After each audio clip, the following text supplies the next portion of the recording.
Jumapili mnyama Simba anashuka dimbani Nswatini dhidi ya Nsingizini Hotspurs. Tuko na Sefu Simba. Tuzungumze naye mawili matatu. Kwema ndugu yangu Sefu? Bana, namshukuru Mungu. Uko vizuri? Niko buheri na kikubwa pumzi.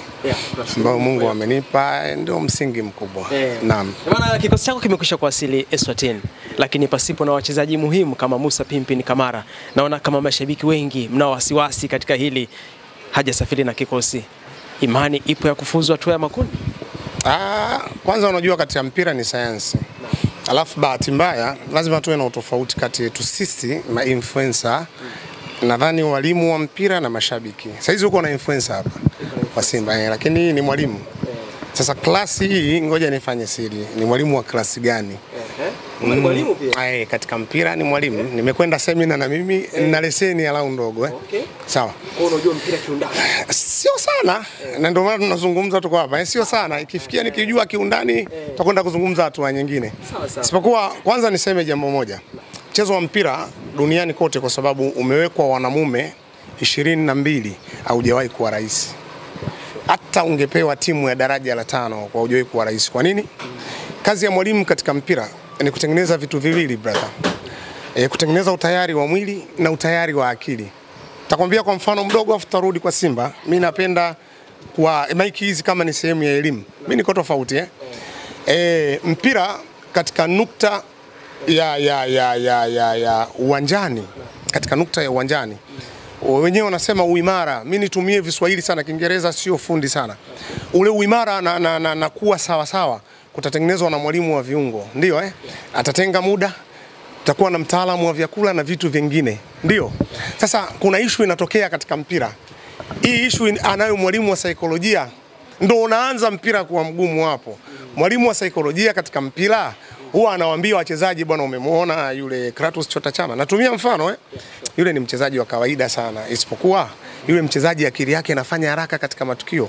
Wewe unachotakiwa kwenda kufanya, dhibiti matukio yake haraka. Yaani mchezaji hana kipaji, anafundishwa kwenda kudhibiti matukio. Kuna siku utamtukana na Chama, ndio Lakini utayari wa akili ni ile hali ya kuwa timu inaitwa usingizini, ndio inavyoitwa Nsingizini. Hakuna eni pale. Nsingizini. Wana mwalimu naye anafundisha kila kitu. Yaani anafundisha kwa maana ya utayari wa kukaba, anafundisha kwa maana utayari wa kufunga, anafundisha kwa maana ya utayari wa umiliki na vitu vingine. Haiwezi kuwa mechi rahisi. Nimeanza hapo. Lakini katika mpira kuna kitu kinaitwa viwango. Kusema kweli Simba ana 99.9 kutoka hatua moja kwenda hatua ya pili. Ana 60 baada ya kipengo kupigwa katikati ya pitch. Hivyo ndio vitu ambavyo naviona kwa haraka katika eneo la kitaalamu. Lakini tuende kawaida, kusema kweli ilipofikia Simba kwa sasa turudi katika ushabiki tu wa kawaida ambao tunazungumza kila leo. Sidhani mimi kama kuna timu Afrika ikitajiwa Simba inakuwa iko tayari kukabiliana na Simba kama timu ya kwanza kwa Simba, labda National, Mamelodi, Experience de Tunis. Ukiacha timu hizo zilizobaki wako tayari kwa watu wa pili kwa Simba. Mnyama ni mkubwa zaidi kuliko ambavyo wewe unafikiri. Kuna ukubwa kwa maana ya numbers, yani kuwa watano. Mimi sizungumzii ukubwa kwa maana ya numbers. Ukitafuta viwanja 5 bora Afrika ambavyo huwa matokeo yake yanakuwa magumu, kimo uwanja wa Lupaso mnaita Benjamin Mkapa. Aliyefanya ugumu huo, mimi sina shida ya kusema. Yani kama kuna mtu anataka kusema ni Simba Sports kwa maana ya vipindi vyote kuwa tayari. Ngoja nikupe mimi tukio moja la ukubwa wa Simba. Sidhani kama watu wengi wanatazama hivyo. Simba amekosa ubingwa miaka 4 wa ligi kuu. Nadhani na federation, sawa? Tukatoka kwenda kushiriki mashindano makubwa kwa numbers ile ya timu 4. Shirikisho na klabu bingwa. Simba amekwenda robo finali 2 akiwa sio champion wa ligi yake, amecheza na finali 1 ya shirikisho.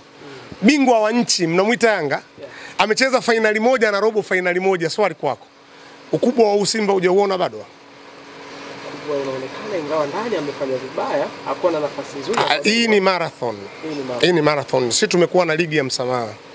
Umesahau tu. Mwaka juzi tumekuwa na ligi, TFF imesema ligi ya makosa ya waamuzi. Nadhani utakuwa unakumbuka. Sasa tusifufue makaburi. Yaani ligi kuu ni marathon.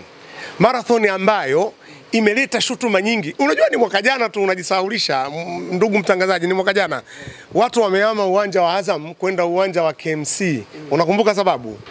Unazikumbuka? Kuna kamera moja ilichukua ripoti ambazo hazikupenda kusema. Ndio, ni marathon brother.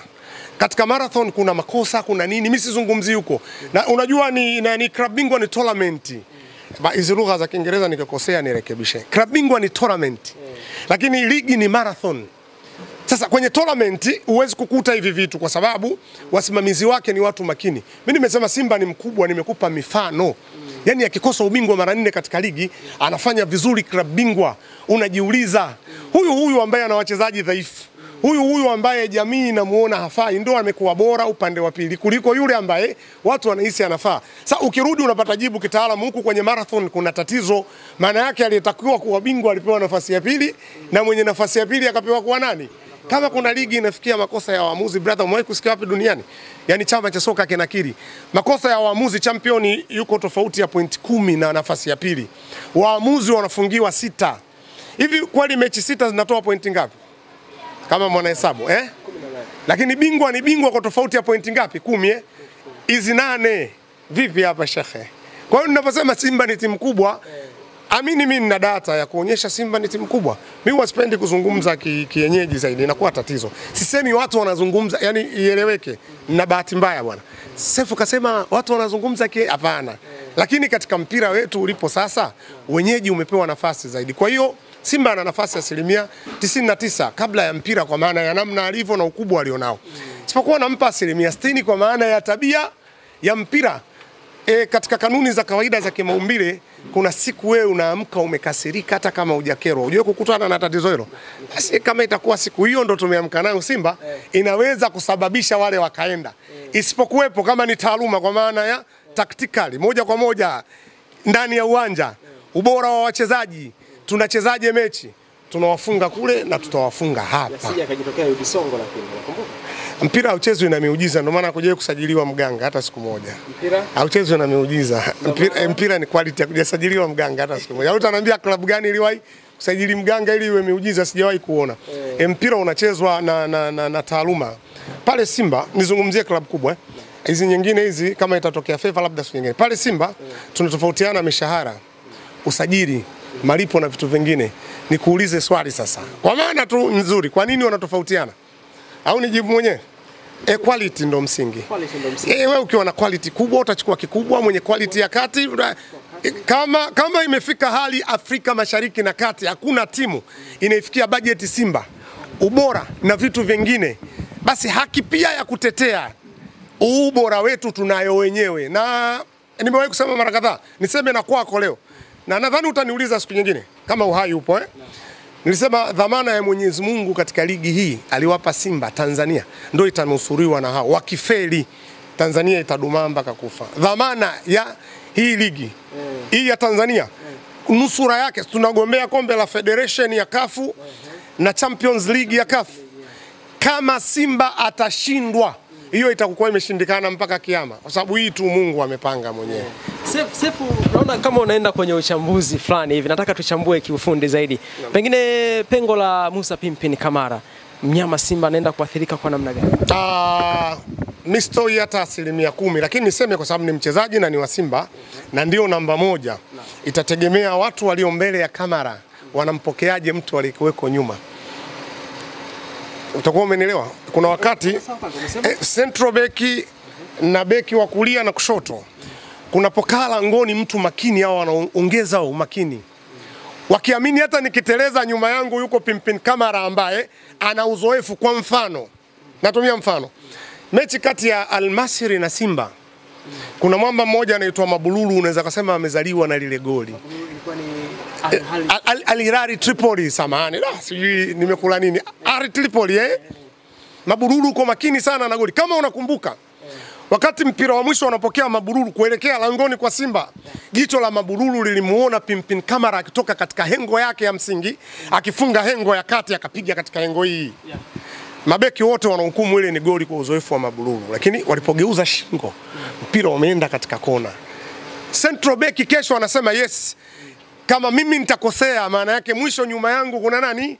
Pimpin Kamara, itampa uaminifu. Sasa Golikipa atakayesimama mechi ya Jumapili itategemea wamempokeaje hawa mabeki, na kwa bahati mbaya nakosa uchambuzi wa moja kwa moja sababu muda mwingi sijafika hapo mazoezini, lakini ni golikipa namfahamu kwa sababu anadakia timu ya taifa, amedakia JKT, nimemfuatilia vya kutosha. Nina imani upande huo hautakuwa na shida. Umenielewa vizuri? Kwa maana ya namna alivyo na ni kiongozi katika uwanja, yani ukipata kipa kiongozi, sababu kipa ndo wa kwanza kuona tukio, basi hakuna shida. Na mimi niondoe shaka. Bahati mbaya sijawahi kuona mwaka wote Simba kawa na wachezaji wa hovyo, sijawahi kuona. Yani awe bingwa kuwa bingwa, sijawahi kuona Simba na wachezaji wa kawaida, sijawahi. Kwa maana sina hofu katika hili. Sasa umenileta kwenye uchambuzi na nashukuru sana. Kuna muda mimi ni shabiki napenda sana Simba. Yani utanivuruga. Lakini kuna muda ukinipa chance ya uchambuzi kama anaweza, lakini upande wa Simba tu mimi sijawahi kuchambua. Usije ukatoka na hoja ya Yanga ukaniletea nichambue, unanionea. Sababu sijui majina wachezaji wao, sijawahi kuwafuatilia na sijui wanafanyia wapi mazoezi kwa sababu uwanja si hawana. Au wanao? Hawana hata nawafuatilia wapi. Kwa hiyo siwezi kujua, lakini Simba naenda Bunju nitafuatilia mazoezi ya Simba. Kwa mantiki hii mimi sina hofu upande wa golikipa. Sisi tuna magolikipa wana quality kubwa tu. Hata yule mdogo wangu ambaye tunatoka kijiji kimoja, Hussein Abel. Tunatoka kijiji kimoja, ni mdogo wangu na huwa anamshauri tu mambo mengi. Bado ni kipa bora kwa maana ya Simba ilivyo. Na eneo ambalo Simba wamefanikiwa sana ni quality wachezaji. Nitumie mfano sasa. Kuna ongezeko limeongezeka kwa Yanga. Huyu sasa natumia mfano tu. Leo anapokaa nje Pacome, Yanga wanacheza. Hebu tukubaliane, mashabiki wanasemaje? Angekuwepo Pacome uwanjani na akiingia mpira unabadilika. Simba hatuko hivyo. Hii inamaanisha usajili mpya wa Yanga haukukidhi vigezo. Yani walioletwa hawana ubora kuliko hawa ambao wapo katika timu. Sisi tumeleta bora kuliko waliokuweko. Ndio maana hakuna mwana Simba hata mmoja. Kaka Zurula mtaani ana imani Simba itakuwa bingwa, hayupo. Ukimpata na kuachia namba, sawa, mimi nitamtumia shilingi 10,000. Wote wanaamini Simba bingwa kwa sababu walioleta wana quality kubwa kuliko waliowakuta. Na ndio maana kuna watu kitaalamu wanaamini Eli Mpanzu amefanyaje? Ameshuka. Eli Mpanzu hajashuka. Isipokuwa vile vile Eli Mpanzu unaenda kuviona kwa Nabi Kamara, unaenda kuviona kwa Alassane Mahodo. Umenielewa vizuri? Unamwitaje? Alassane Kante. Asante sana. Mwenyezi Mungu atakujalia. Ukisifu Simba unapata thawabu. Ukisifu Simba unapata thawabu. Mimi ninachoamini. Na ninazo dalili za kutosha hata za dini. Uzuri tumesoma hiyo. Umenielewa vizuri? Naam. Pengine huyu ambaye mmemzungumza Alassane Kante naye hata kuwa sehemu ya kikosi kwa maana kwamba hajasafiri na kikosi cha mnyama Simba. Pengo lake vipi mmemshuhudia katika mechi hizi ambazo zimepita, mechi mbili tatu? Tunakwenda kucheza ugenini. Kitaalamu ni lazima tuwe watu wa pili katika mchezo. Yani si hatuendi kumiliki, isipokuwa tunategemea mashambulizi ya kustukiza na tuwe tunamiliki zaidi, kwa sababu kuzuia salama kwa mujibu wa walimu wote ni wewe kuwa na mpira kuliko kutafuta mpira kutoka kwa nani. Kagoma anatakiwa asimame. Hata angekuwepo Kante anatakiwa ampishe Kagoma asimame. Nini mantiki? Kwa maana ya kwenda kuvunja ngome ya midfield ya adui. Kagoma kwa 100% sio mbora katika kutachi ya mwisho. Mahodo ni fundi katika kutachi ya mwisho. Maana yake tutabadilisha. Sijui mwalimu, lakini mimi ungenipa anakaa Kagoma, mbele ya Kagoma kwa mara ya kwanza naweka mtu ambaye anatachi na hisi ni salama, anaitwa Neo Maema. Mimi ningefanya hivyo. Wakati Kagoma anabato, Neo Maema ni mwepesi kuchukua hii mipira kwa haraka kutoka kwa maadui na kuipiga kwa haraka. Nadhani wakati tunacheza mechi ya ligi, goli la mwisho la Neo Maema ilikuwa ni assist kutoka katika mpira wa kutenga. Sasa kama mpira wa kutenga anaweza kuassist kwa kiwango kile, vipi atakapokuwa anapiga touch ya mwisho, kwa sababu tunakwenda kuzuia, huo ndo ukweli. Kwa hiyo Alassane Mahodo hata mimi nisingempanga. Lakini kwa maana ya mechi ya hapa, angekuwepo kwa sababu anavusha mpira kutoka eneo moja kwenda eneo jingine.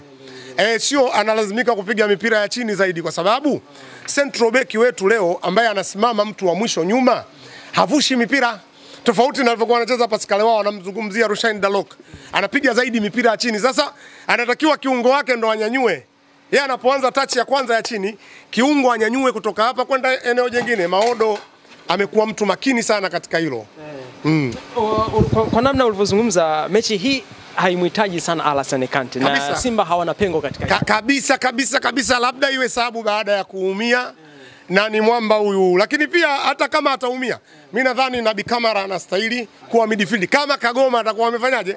Maana yake kama Nabi Kamara alikuwepo, akucheza mtoto Mligo, kama yumo uwanjani unasogea tu, unamwambia Kamara sogea pale, unamweka Mligo kwake. Kama atakuwa nje unamweka Kamara. Kwa maana ya kuzuia, yani Kamara ni mzuri sana, nimemwangalia. Pamoja ni one touch lakini anafika katika matukio kwa haraka kama ilivyo kwa Kagoma. Huyu Alassane Kante mechi ya hapa ndio itamfaa zaidi. Mara 100 kwa sababu itakuwa mechi ya kasi ya kimbunga, na hofu yangu tabia ya Simba hawajawahi kutoka raundi hii. Mimi naamini hii. Ndio waliwahi kutoka mara 2 samani.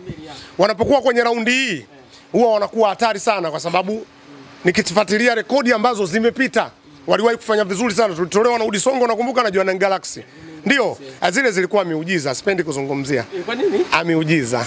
Hapana. Kama yupo mwalimu atasema ni quality na akanionyesha kiualimu na 100,000.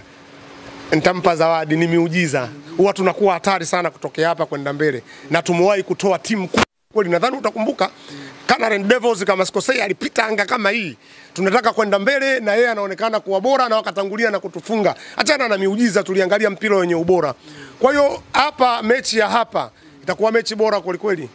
Na mimi ukiniuliza nitakwambia ndio mechi ambayo hata kama nitakuwa niko mji mtukufu wa Tanga, sababu mara nyingine huwa nakuwa mji mtukufu wa Tanga. Usistuke, ndio mji wa kwanza watu wataenda peponi.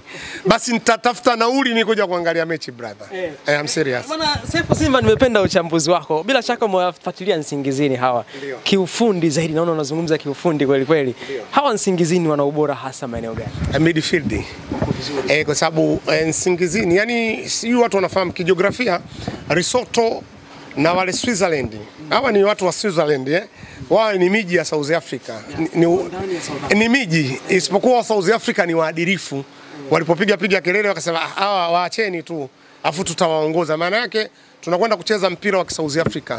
Mpira wa South Africa ni mpira wa kumiliki. Kwanza kasi, pili kumiliki. Hakuna duniani, sijui kama kuna mfumo mpya unaweza kumiliki mpira afu midfield zisiwe salama. Ili umiliki, watu pekee wana uwezo wa kumiliki ni hawa viungo. Kwa bahati nzuri leo dunia inacheza na double pivot wanaita Kiingereza. Kiswahili mimi nasema viungo wawili ambao wanashirikiana kukaa eneo moja. Sasa wale wanaweka viungo watatu hapo, maeneo ni bora kweli kweli. Sasa sina shaka kwa sababu kama kuna kiungo bora kwa sasa Afrika Mashariki ni kiungo ya Simba. Na kuonyesha hili, hata tulipofungwa katika msamaha wa mitandao ya kijamii, tulifungwa sisi, lakini refari akaomba msamaha kwenye mitandao ya kijamii. Eneo ambalo Yanga walikamatwa mpaka Pacome akawabeki ni eneo la midfield. Yaani kuonyesha kwamba Simba wako bora. Ni eneo ambalo tumefiti sana. Nsingizini wako vizuri, Nyama yuko vizuri sana. Ndio hiyo ndio maoni yangu. Na uzuri tuko na mwalimu anapenda faster katika kufanya matokeo. Ukitoka hapa sio dhambi, chukua simu yako mtazame upande wa mazoezi. Utagundua anachokisema Seif. Anapenda mpira wa haraka kupita maelezo. Sefu, tumeona mchezo wa kirafiki dhidi ya Al Hilal leo Mdumani. Naam. Huyu Pantev manager alipoteza kwa goli 4 mchezo wa mwisho huu. Anaweza kuwa na ugumu wa kiasi gani kwenye mchezo huu? Anaweza kuzungumzia hiyo kupoteza. Yaani nianze hiyo kupoteza na pengine ulishaifanyia vipindi. Ni utoe shaka kwanza watu ambao wana shaka. Ipo hivi. Wengine wanapanazana shaka. Hapana, ipo hivi. Simba udhaifu wake mkubwa ni katika kustukizwa kwenye kushambulia. Yaani wao wamekwenda kwenye kushambulia, afu ikapigwa counter attack. Kukipatikana wachezaji wawili wenye kasi, Simba unawafunga, na mara zote tumekuwa tukifungwa magoli hayo. Mwalimu alikwenda kutazama hilo tatizo. Haijalishi kumekwenda goli ngapi, kwa sababu hata mechi ya 2-1 tumefungwa goli la namna hiyo hiyo.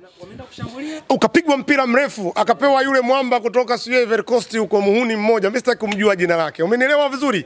Akawa anatembea na mpira kwa kasi ya kimbunga. Sasa sisi tuna beki mmoja. Ukitumia njia kupita hapo kwa mipira ya kustukiza umetufunga. Anaitwa Inspector, ni askari, mnamuitaje yule? Kalabwes, askari. Yeye ni tactically mzuri sana. Yaani kwa maana ya umaliziaji anataka mpira, lakini ukimzidi kasi biashara inakuwa imeishia hapo. Sasa shida inayokuja ile mipira, mwalimu anakwenda kufanyia kazi hiyo mipira, anawaambia Simba shambulieni kwa wakati, kila muda mnatakiwa mshambulie. Alafu waacheni watu wawili, kwa sababu kwa mifumo ya sasa ya kiulimwengu timu inaposhambulia huyu Kalabwa kama alikuwa kushoto anamsaidia beki wa kushoto, mnampaga na sasa mnamuita namba 3, sio mimi sijui kama ndio hivyo. Huyu Rushan Daloki anakaa upande wa kulia, maana yake kiungo mkabaji anarudi kuwa central back. Sasa njia rahisi unaowafungia Simba ni hii ya kushoto, kwa sababu Kalabwa anakuwa mzito. Mwalimu alikwenda kufanyia mazoezi. Mechi ile kama sikosei ilichezwa huku upande wa ufukweni Jimkana Sasa shehe, mechi kweli ya kimkakati, hata kama tunataka jambo. Ile mechi imemsaidia sana mwalimu. Yaani twendeni shambulieni, alafu hawa washaona eneo la kupita. Nataka niangalie mara ya kwanza, ya pili, ya tatu na ya nne. Ila hii tutakufundisha sisi Simba. Kama utaenda sehemu nyingine kwenda kuuliza utakutana na mipasho. Mwalimu alikuwa anaangalia nukta hiyo anaifanyaje kazi, ndo falsafa ya walimu. Unaweza kufanya kazi kwa wachezaji wako wamezoeana. Ukamuona Kalabwa ametimia. Kampe mtu mgeni ambaye hajawahi kumuona. Umenielewa vizuri? Kampe mtu mgeni ambaye hajawahi kumuona hata mara moja. Awe anapitwa na huyo hata zikifungwa goli 8. Kwa maana ya kutengeneza. Inatakiwa iwe hivyo. Kwa kimsingi ilikuwa hivyo.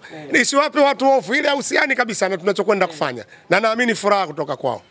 Mnyama anapenda makundi bila wasiwasi. Mnyama anacheza nusu finali. Mnyama anacheza nusu finali. Makundi umempunja kama 74 tulivyocheza na Miale Al Kubra ya Misri, tutakwenda kucheza nusu. Bana, shukrani sana. Asante bwana, na mimi nashukuru. Safe bwana, safe.